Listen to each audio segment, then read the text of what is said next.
Let's turn to Judges 17 and 18 tonight. Next Sunday, Jake will fulfill a class assignment by giving us a tour de force in the Epistle of Jude. No, just one part of Jude, right? One verse, right? One word in that one verse, right? And then 2 weeks from tonight, we'll finish our study of Judges and finish this season of Bible study. Okay, Judges 17 and 18. The last five chapters of Judges deal with two stories. The one we're going to look at tonight in Judges 17 and 18, Micah's alternative worship.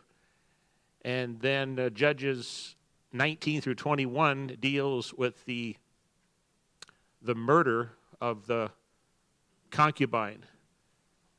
Now, these two stories, even though they appear last in the book, they do not follow chronologically the life of Samson, who was the last judge in the book of Judges. And the reason why we know that is because, and I've drawn it up here, the entire time period covered in the book of Judges, beginning with the death of Joshua and right before Samuel, is 350 years. And when Joshua died at the end of the book of Joshua, Eleazar the priest also died, and his son Phinehas took his place as high priest. And you can see that in Joshua 24, verse 33. So Phinehas was the high priest at the beginning of the book of Judges. Well, let's turn to Judges 20, verse 28, and you can see for yourself that Phinehas was high priest at the tabernacle in Shiloh in the days of the time period covered in Judges 17 through 21. That'd be Judges 20, verse 28. And Phinehas, the son of Eleazar, the son of Aaron, stood before it in those days. And that would be the Ark of the Covenant in Shiloh. Okay. We don't know how old Phinehas was at the beginning of the book of Judges, but we know he didn't live to the end.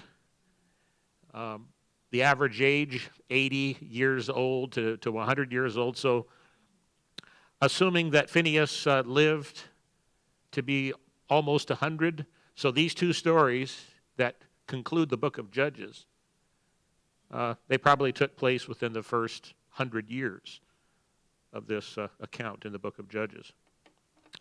Okay, let's begin with Judges 17.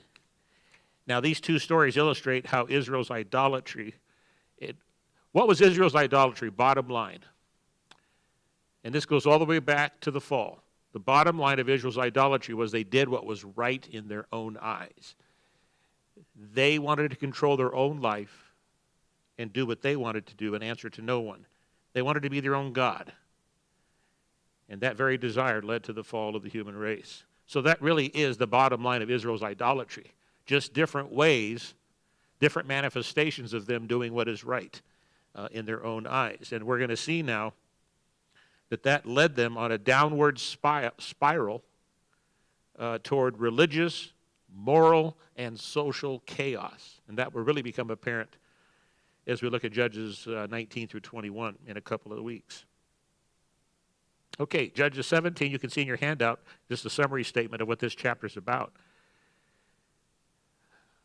Micah rejoices in his silver image and his hired priest. So the first half talks about his image, and the second half talks about his hired priest. So let's look at the first half. Judges 17, verses 1 through 6. Let's just read those verses. Now there was a man from the mountains of Ephraim whose name was Micah, and he said to his mother, "The 1,100 shekels of silver that were taken from you, and on which you put a curse, even saying it in my ears, here is the silver with me. I took it." And his mother said, "May you be blessed by the Lord, my son." So when he had returned the 1,100 shekels of silver to his mother, by the way, 1,100 shekels is about 450 ounces of silver. He returned this money to his mother. His mother said, I had wholly dedicated the silver from my hand to the Lord for my son to make a carved image and a molded image. Now therefore I will return it to you." Thus he returned the silver to his mother. Then his mother took 200 shekels of silver and gave them to the silversmith, and he made it into a carved image and a molded image. And they were in the house of Micah. All right, I'm just going to stop there. Let's back up just a little bit. So notice how this chapter begins. Micah had secretly stolen 1,100 shekels of silver from his mother, and then he returns it because he heard her curse whoever stole this money. And so he was worried about that. He didn't want to be cursed by his mom. And so he restores the money. And notice her reaction. She doesn't seem shocked or surprised. And instead of rebuking him, she actually blesses him and tells him that she had intended that money for that very purpose, to make a carved image. Notice there's two things here, a carved image and a molded image. So a carved image can be anything that's you're able to carve.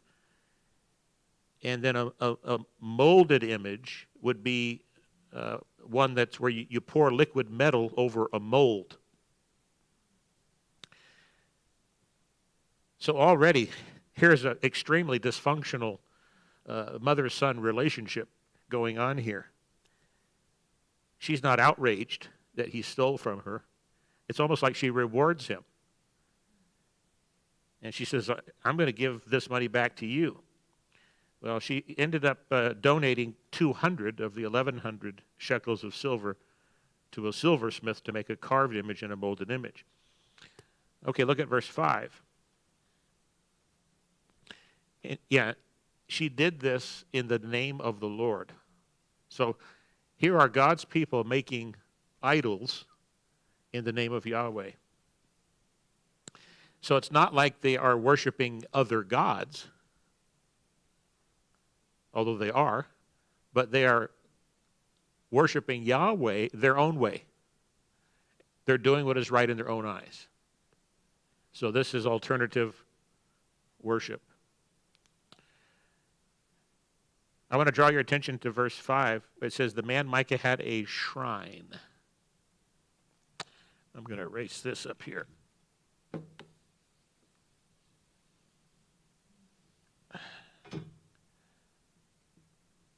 A shrine, literally in the Hebrew, is house of gods. It's actually, let me get this right, Beth Elohim.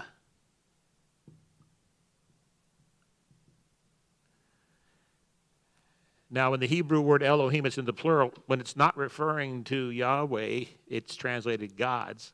When it's referring to Yahweh, it's translated in the singular, God. In the beginning, Elohim created the heavens and the earth. So Beth Elohim is the Hebrew word behind shrine. Look what else he made. He made an ephod and household idols, and he consecrated one of his sons, who became his priest. Now remember, we've come across the ephod before. Remember the judge who made an ephod? It was Gideon. After he had delivered the children of Israel from the Midianites, they wanted Gideon to be their king and to rule over them. Well, he rejected that offer, saying, "The Lord shall rule over you." But then he began to act like a king. In fact, a priest king, if you will. The ephod was the garment worn by the high priest while he was serving in the tabernacle, and part of its purpose was to inquire of the Lord to discover his will for his people. So that means the high priest was the primary way of hearing from God. If you wanted to know God's will, you go to the high priest while he was wearing the ephod.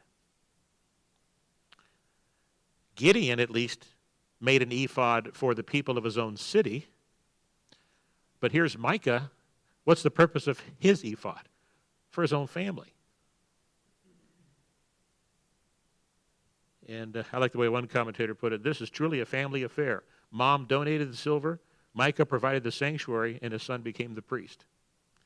So do-it-yourself religion. Everything in this chapter, as we'll see, everything in this chapter is an open violation of God's law, his revealed will. Micah made images to be used to worship the Lord. That's a direct violation of the second commandment. Thou shalt not make any graven image or any likeness of anything that is in heaven above, or that is in the earth beneath, or that is in the water under the earth. Thou shalt not bow down to them, nor serve them. And there is a severe warning to those who disregard the second commandment. The Lord visits the iniquity of the children upon, or the iniquity of the fathers upon the children to the third and fourth generation.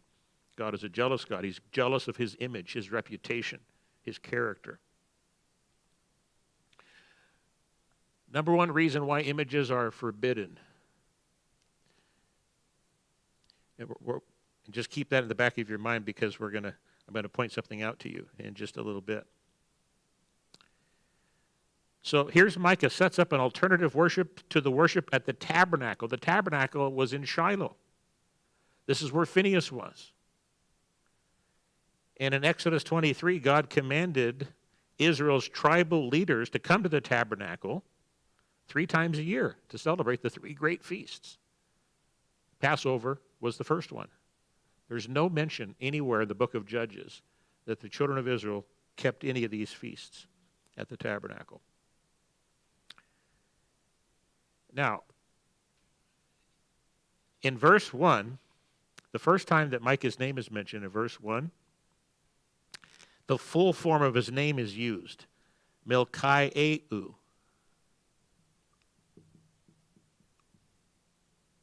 Make sure I spell that right. In transliterated, of course, Yehu.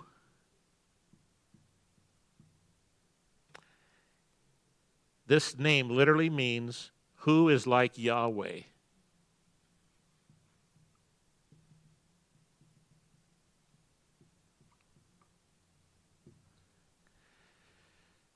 Yahweh is incomparable. There is no one like him. There's nothing you can compare him to, which is why images are forbidden. God himself tells us in Isaiah 40, to whom will you liken God? Or what likeness will you compare to him? The workman molds an image. The goldsmith overspreads it with gold, and the silversmith casts silver chains. Whoever is too impoverished for such a contribution chooses a tree that will not rot. He seeks for himself a skillful workman to prepare a carved image that will not totter. Have you not known? Have you not heard? Has it not been told you from the beginning? Have you not understood from the foundations of the earth? It is he who sits above the circle of the earth, and its inhabitants are like grasshoppers, who stretches out the heavens like a curtain and spreads them out like a tent to dwell in.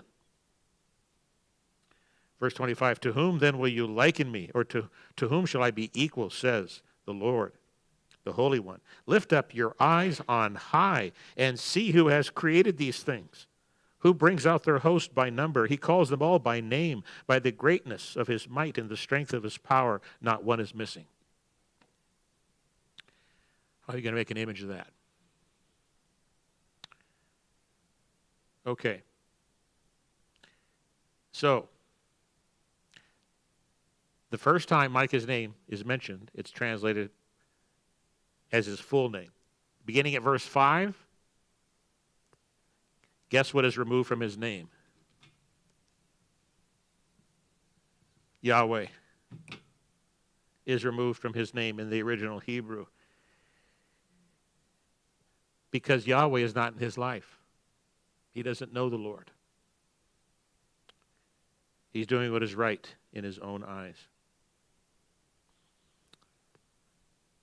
And now, for the first time, look what appears in the book of Judges, verse 6. In those days, there was no king in Israel.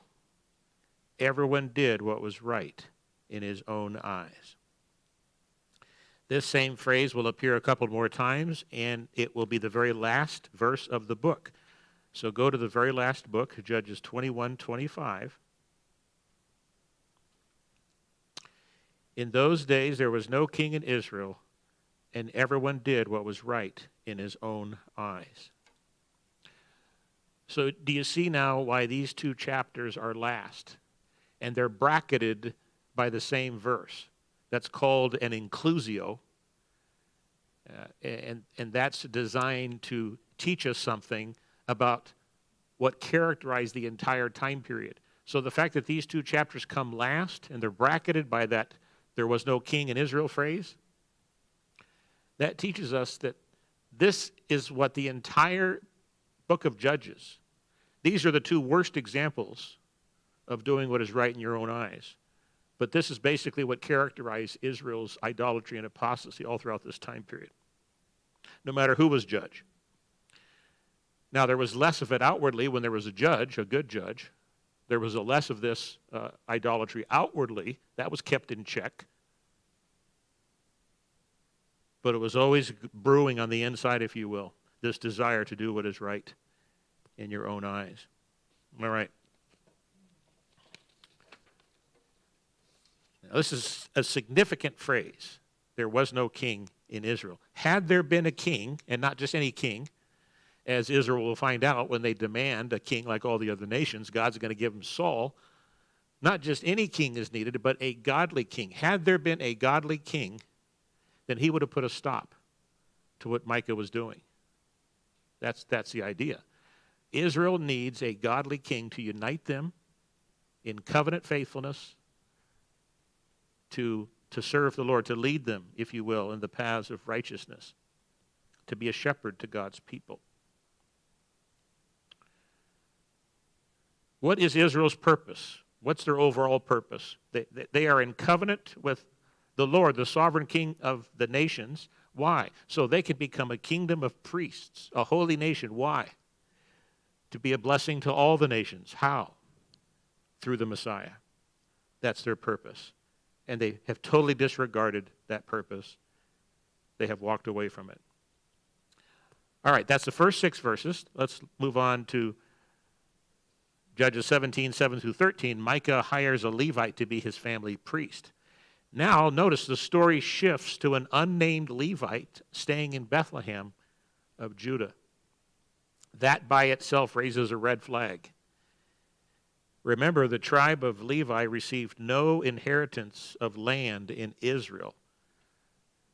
They received 48 cities called Levitical cities that were distributed among the other tribes. Bethlehem was not a Levitical city. So what is this Levite doing in Bethlehem? We have a red flag. A wandering Levite was looking for a place to stay and presumably a job. So let's pick it up. Judges 17, verse 7. Now there was a young man from Bethlehem in Judah, of the family of Judah. He was a Levite and was staying there. The man departed from the city of Bethlehem in Judah to stay wherever he could find a place. Then he came to the mountains of Ephraim, to the house of Micah, as he journeyed. Notice the providence of God. And Micah said to him, "Where do you come from?"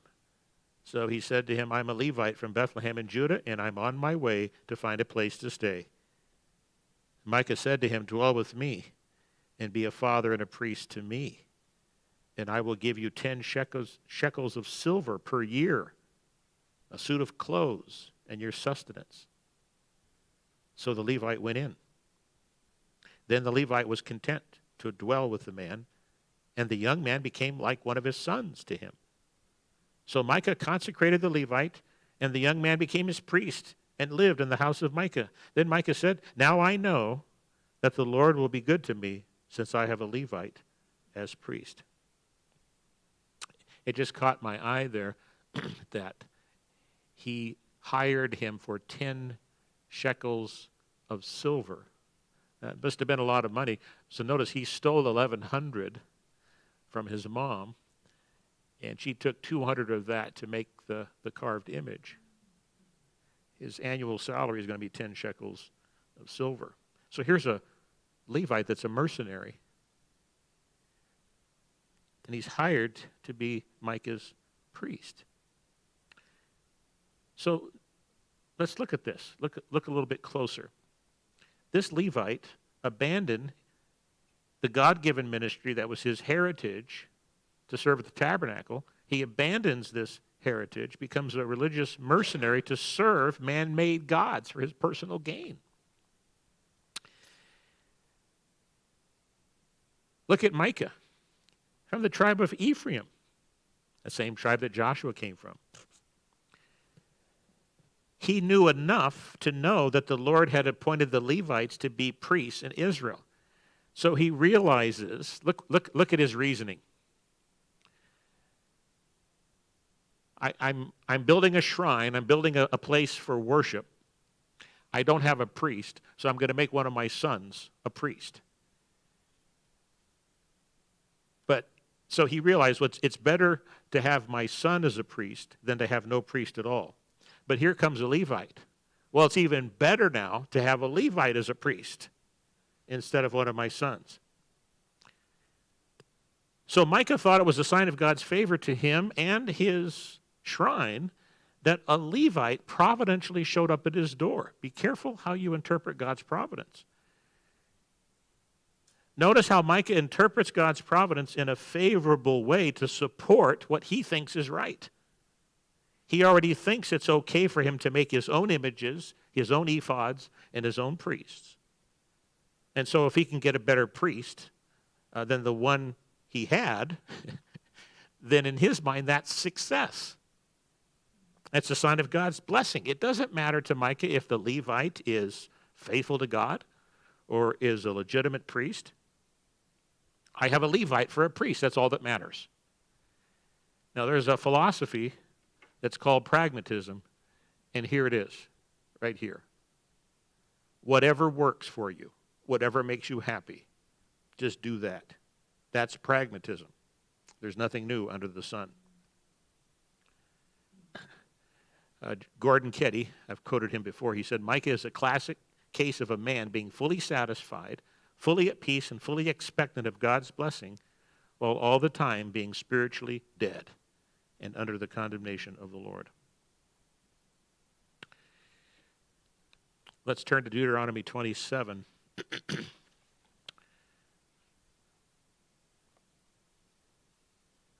A total disregard for God's law.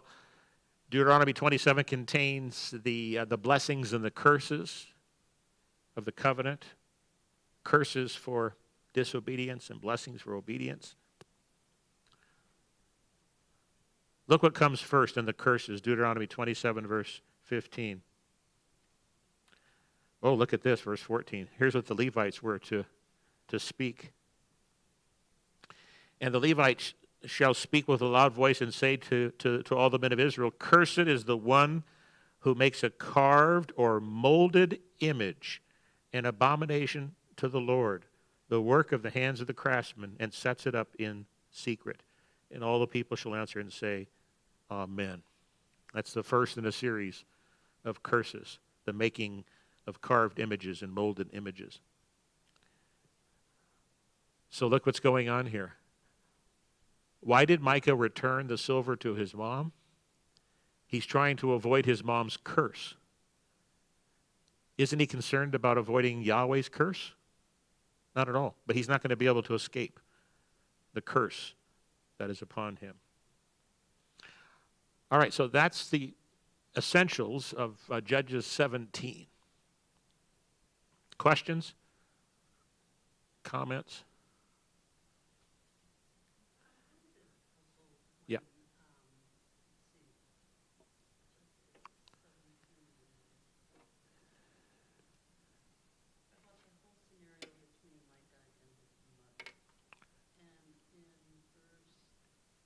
Verse 3. So she said, I had wholly dedicated the silver from my hand to the Lord for my son. So does that mean that she had dedicated for him to make a carved image. Yeah, keep looking, keep reading. Yeah. So don't feel bad about stealing this from me, because I had intended it for you to make a carved image. So the implication here is he already had begun developing this shrine, this place of worship in his house. And so his mom wanted to make a contribution. Yeah. There's so many things wrong with this picture, right? Yeah, everything. There's nothing right going on here. Yeah.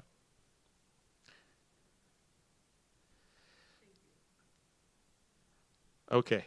And so now, Micah thinks, man, this is great. Everything's working out exactly as I would like it to. And now I have a priest, and now I know God's favor is going to be upon me. But now as we turn to the next chapter, Micah is going to face the consequences of his idolatry. Judges 18, Micah's idolatry spreads to the tribe of Dan. Now, at the time that this story took place, the tribe of Dan had failed to conquer the portion of land that was assigned to them. Let's go back to Judges 1, where that failure is described for us. Judges 1, 34 and 35. And the Amorites forced the children of Dan into the mountains, for they would not allow them to come down to the valley.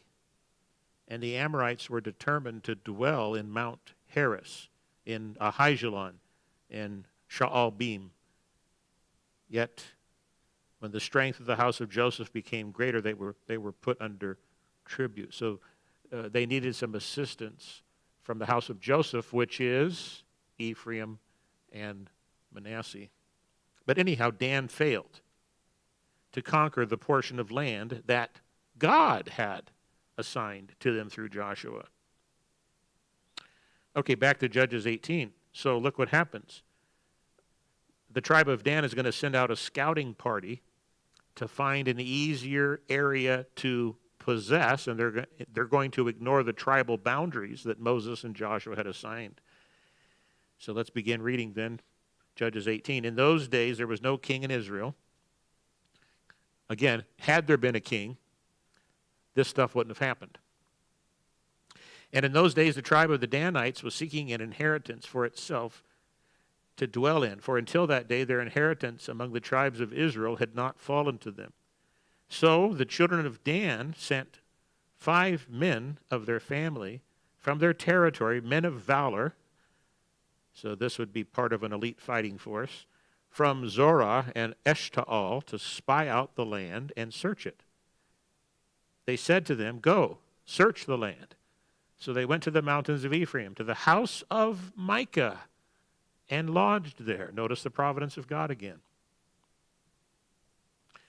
While they were at the house of Micah, they recognized the voice of the young Levite. So they must have known him from somewhere else before. They turned aside and said to him, "Who brought you here? What are you doing in this place? What do you have here?" He said to them, "Thus and so Micah did for me. He has hired me, and I have become his priest." So they said to him, "Please inquire of God that we may know whether the journey on which we go will be prosperous." And the priest said to them, "Go in peace. The presence of the Lord be with you on your way." Notice the blessing of the Lord is coming from unclean lips, the unclean lips of an unfaithful Levite. Here's pragmatism again. We might as well take advantage of the fact that this priest, that's his job, right, to give us his blessing. And no one bothers asking whether Micah's priest is authorized or legitimate. No, he's a priest, and he can bless us. And notice what he says. He told them what they wanted to hear. It's the priest's job to bless, and so what does he do? He extends his blessing. So notice they just so happened to come to Micah's house, just like the Levite did, in the mountains of Ephraim. All right. Well, God is in control, and he's going to bring judgment upon everybody involved in this idolatry. Verses 7 through 12.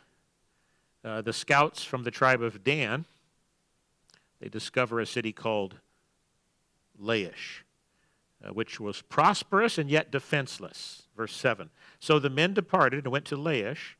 They saw the people who were there. Oh, by the way, look at your back of your handout. I forgot to point this out to you. You can see a map. So, see where Micah's house is in relation to Shiloh, where the tabernacle was. And they can see Bethlehem. And then Eshtal and Zorah, that's the territory where Dan, the tribe of Dan, was living. And so look where Laish is. So they stopped by Micah's house. They went way up north to Laish. And see, it says /Dan because they're going to conquer it and rename it Dan, as we'll see in just a moment. Okay. So they saw, verse 7, they saw the people who were there, how they dwelt safely in the manner of the Sidonians, quiet and secure. So look at your map again. The Sidonians, of course, lived in Sidon, a considerable distance from Laish. Commentators are not sure whether the people of Laish used to belong to the Sidonians and now they're independent. But anyhow, there's no connection between them at this point. No need to have their protection. They dwell safely and secure.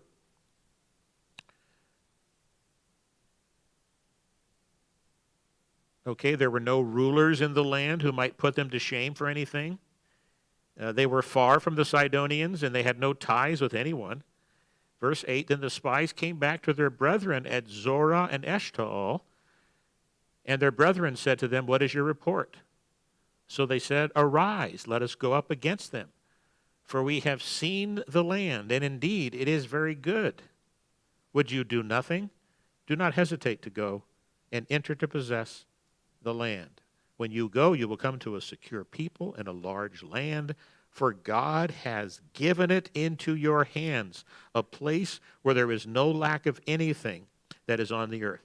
Now, what does that good report from these 5 spies remind you of?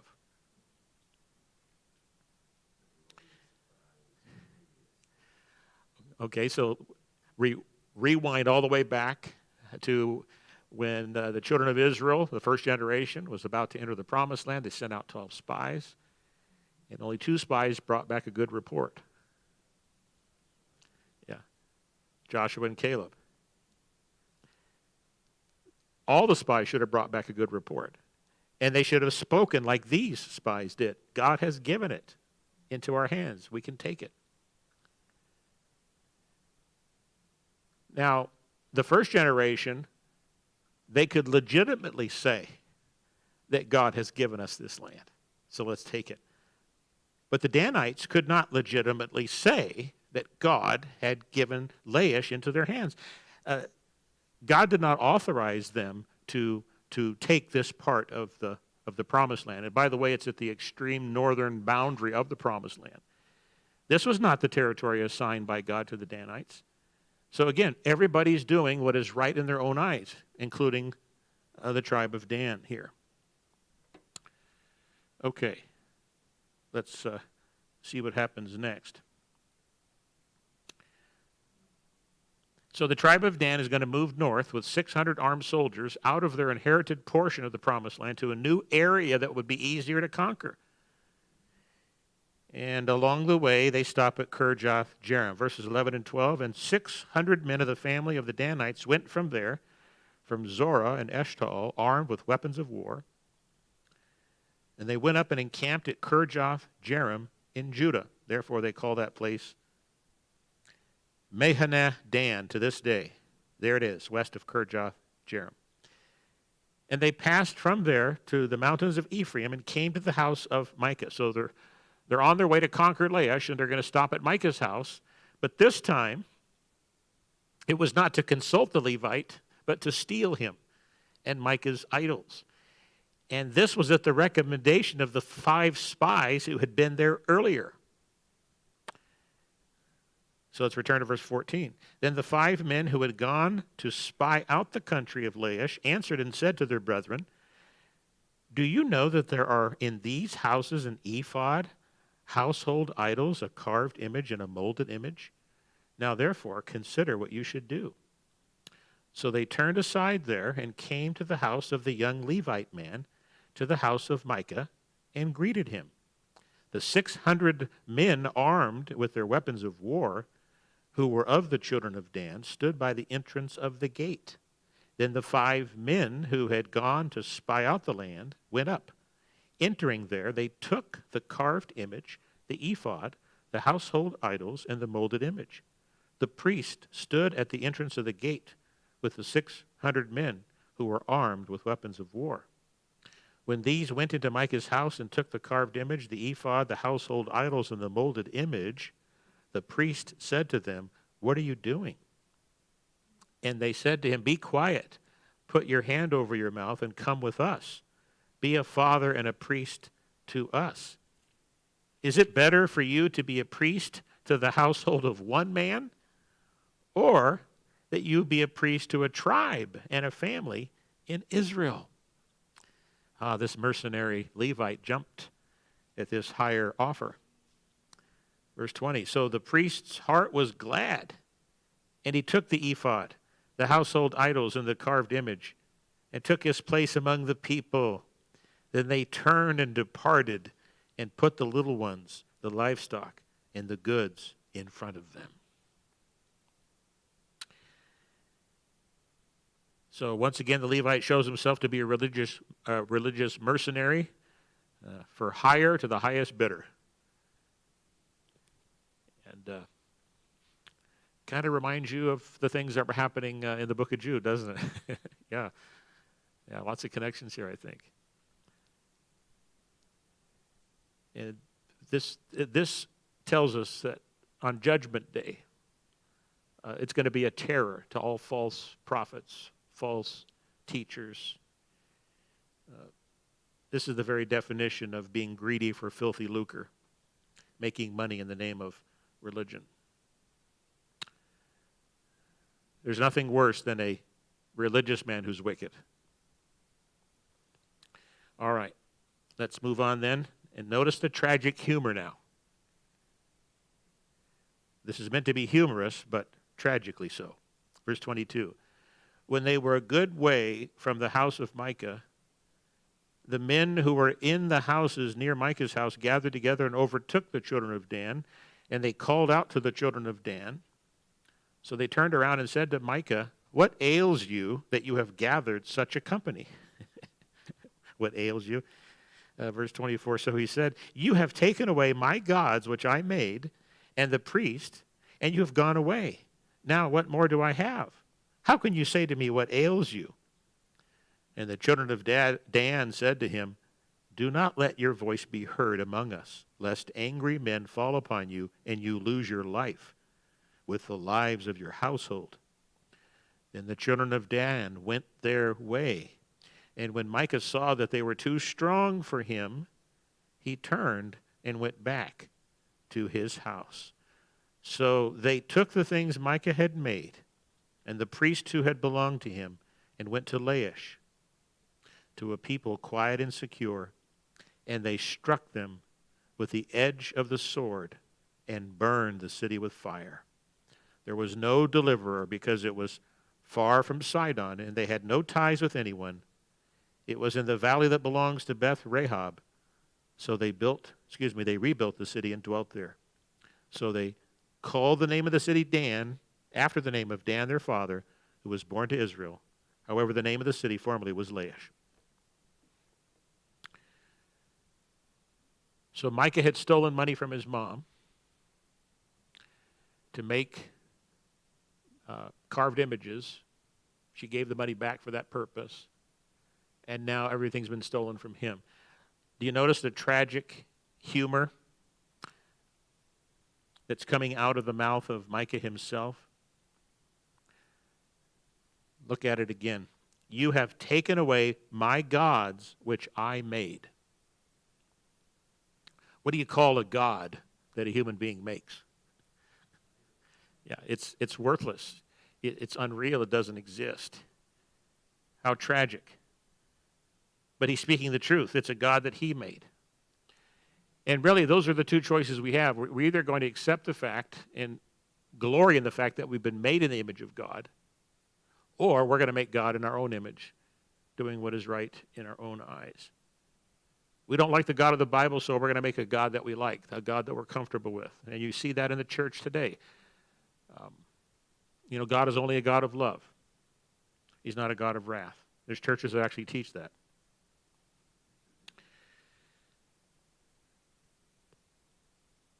A God who cannot avoid being plundered is not a God. So you've stolen the gods that I made. And notice what it says. When Micah and his household realized that the tribe of Dan was too strong for him, too strong for your gods too. Your gods are worthless.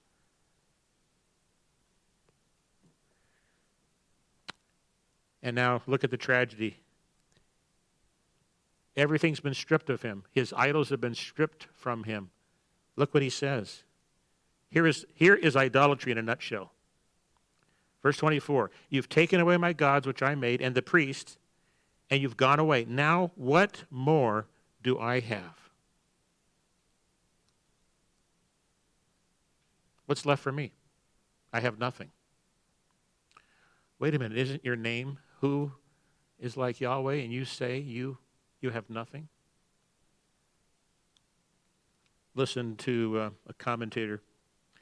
An idolater is set up for an inevitable fall, since the gods he serves are unreal and powerless, and therefore they will always fail to deliver.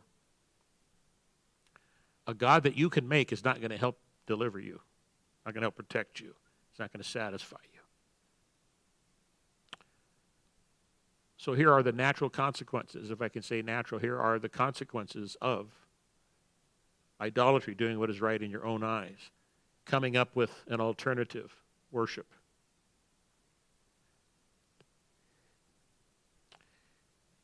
And look what the Danites do. I mean, they simply overpowered a defenseless city. They display their gallantry by slaughtering a peaceful, helpless, and undefended people.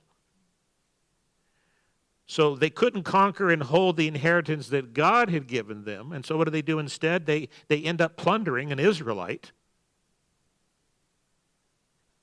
and then establishing themselves in a territory other than the one God gave them. So again, everybody's doing what is right in their own eyes. And now Dan is going to set up Micah's images and make a place for worship in Laish. Now we come to some interesting verses. Look at verses 30 and 31. Okay, so brace yourselves. We're about to find out the name of the unnamed Levite. And this is going to be interesting. I didn't know this before I studied it. Verse 30, then the children of Dan set up for themselves the carved image, and Jonathan, the son of Gershom, the son of Manasseh, and his sons were priests to the tribe of Dan until the day of the captivity of the land. So they set up for themselves Micah's carved image, which he made, all the time that the house of God was in Shiloh. Okay, so this would be Jonathan, son of Gershom. So Jonathan is the name of Micah's priest. Just so you know, Jonathan, I didn't name you after this Bible character. Okay. There's about 32 Jonathans in the Bible, so. Now, how many people have the ESV? Does everybody have the New King James or Old King James? Okay, in the Old King James, it's son of Manasseh. So Jonathan, son of Gershom, son of Manasseh. However, in the ESV, it's son of Moses. So Jonathan would be Moses' grandson. And by the way, if you look at Exodus 2:22, Gershom is the name of Moses' firstborn son.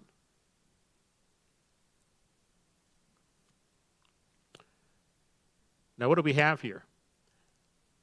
Well, look at the Hebrew. This is what it looks like in the Hebrew, transliterated into English, son of Manasseh. So the Masoretic text has this, but they take the in and they put it above the line. The noon in Hebrew. So they want people to think that it either can be inserted or omitted. Okay, according to the Jewish rabbis, the prophet who wrote this book avoided calling Gershom the son of Moses because it would have been disgraceful to Moses to have an ungodly son. But he calls him the son of Manasseh, raising the noon above the line to show that it might be either inserted or omitted, and that he was the son of either Manasseh or Moses. He was the son of Manasseh through imitating his impiety, and he was the son of Moses by descent. Now, I looked in 1 Chronicles, I forgot the reference. In 1 Chronicles, Gershom's firstborn son was Shebuel. So Jonathan must have come after Shebuel, but still, Jonathan would be Moses' grandson.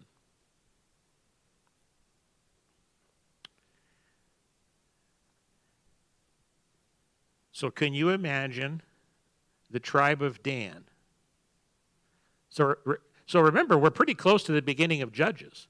Phinehas was high priest, and so Jonathan's grandson was a Levite. Moses was from the tribe of Levi, Moses and Aaron. Can you imagine the Danites? They struck gold. So notice the author of the book of Judges, he spares the name until the very end. And then it's kind of clouded, isn't it? But they must have thought, we struck gold. We have Moses' grandson to be our priest. And this priestly line through Jonathan continued. Look what it says in verse 30. His sons were priests to the tribe of Dan until the day of the captivity of the land.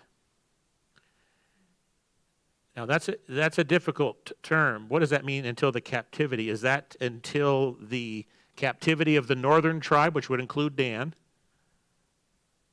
when the Assyrians conquered the northern part of Israel? If that's so, then that means the book of Judges was being edited at that time still. Or is this talking about the captivity of the Ark of the Covenant in the days of Samuel? Because look at the last reference, verse 31. So they set up for themselves Micah's carved image, which he made all the time that the house of God was in Shiloh. That would include the Ark of the Covenant being there. I tend to lean to saying that the captivity refers to the time when the ark was captured at Shiloh by the Philistines and taken to their land. So after the ark was lost to the Philistines, if you remember, it was eventually brought back to Israel, but it never was brought to Shiloh ever again.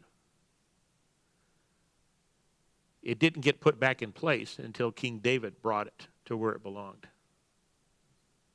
So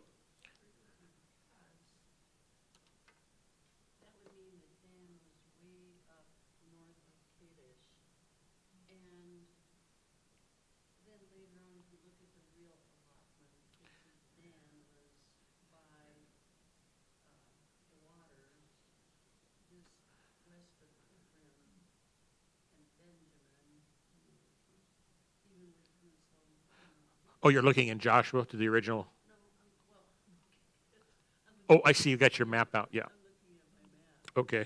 So if it would have been destroyed in captivity, that couldn't be that they would come back to their allotted. Yeah. Yeah. Tradition has it that Samuel actually gave us the final form of the book of Judges, and Samuel was alive when the ark was captured at Shiloh. So I tend to favor the second view, that the captivity is referring to the captivity of the ark of the covenant. Because notice, Micah's shrine is set over against the house of God, the tabernacle in Shiloh.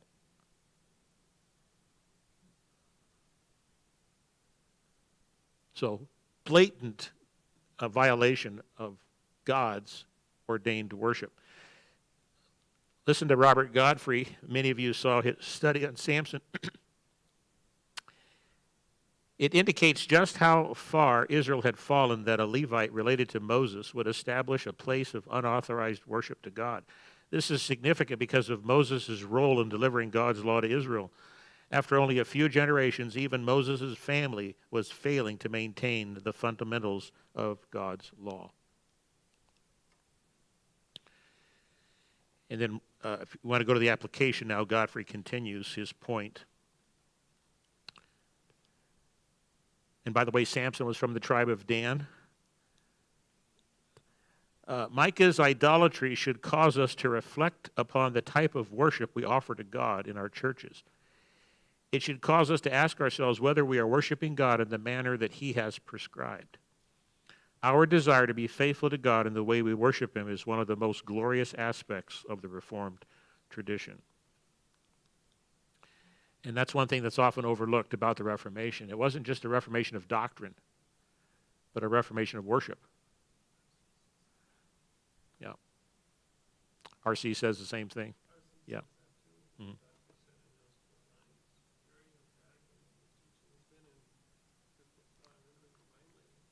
Mm-hmm.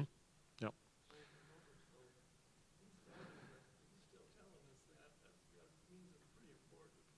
Mm-hmm.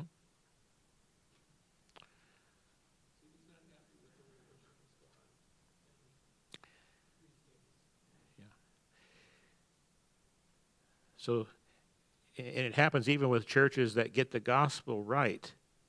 So they're very strict when it comes to getting the gospel right, which is good. But then they think, well, then we have the freedom then to do everything else the way we think it should be done. So many of them sincerely believe that God gives them freedom to worship Him however they want. But if you look at what the Bible reveals, God did not give Israel freedom to worship Him how they wanted. That's very clear. He spelled it all out. He gave them the blueprint for the tabernacle and the temple and all of the rituals and everything. And in the New Testament, Jesus said, yes, worship is simpler, but it's still the same, in spirit and truth, from the heart, according to the truth of God's Word. And that's why, if you study the New Testament, you'll notice that the Jews followed the synagogue model, not the elaborate temple worship, but the simple synagogue service. And that's what you find in the New Testament, and that's what the Reformers wanted to get back to, that simple service where everything was centered upon the Word of God. Okay, we'll stop there, but I certainly don't want to cut off any questions. Are there any further insights by way of application?